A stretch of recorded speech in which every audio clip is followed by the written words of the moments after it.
ভাই আইফোন আমার কিনতে মন চাই।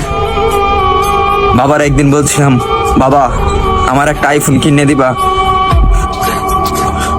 বাবা আমার দিকে তাকিয়ে বলতেছে, বাবা তোর একটা ফোন কিনে দিতে খুব ইচ্ছা করে, কিন্তু আমি 400-500 টাকা কামাই করি, রিক্সা চালাই, তোর আইফোন কিভাবে কিনে দেই? ভাই কথাগুলা আমার জন্য বলতেছি না, আমার মতন হাজারো মধ্যবিত্ত ছেলে আছে তাদের জন্য বলতেছি।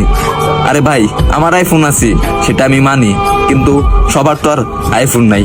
কিছু পোলাপান আছে নতুন নতুন শার্ট পরে, নতুন নতুন প্যান্ট পরে, নতুন নতুন সানগ্লাস পরে, 2 দিন পরে পরে আইফোন পাল্টায়।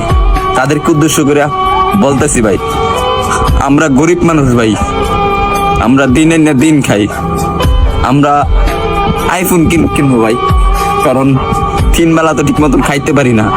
পরে হঠাৎ একদিন বাবা কষ্ট করে প্রতিদিন 100 টাকা করে জমায়া একদিন আমাকে 14,000 টাকা দিল।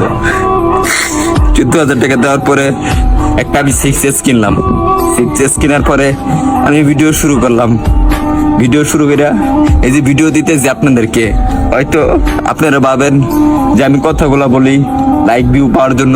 না রে ভাই, সবার জীবনে একটা কষ্টের একটা গল্প থাকে, কাহিনী থাকে, আর আমি যেগুলা বলি রে ভাই এগুলা বাস্তবই বলি। তারপরে ভিডিও করতেছি, আর এখন যখন ভিডিও করতেছি ভালো একটা পজিশনে যাইতেছি, একদিন আব্বুরে বললাম, আব্বু তুমি এই ফোনটা দিছো না, এই ফোনের টাকা একদিন আমি এই টিকটক থেকে তোমাকে ব্যাগ দিব।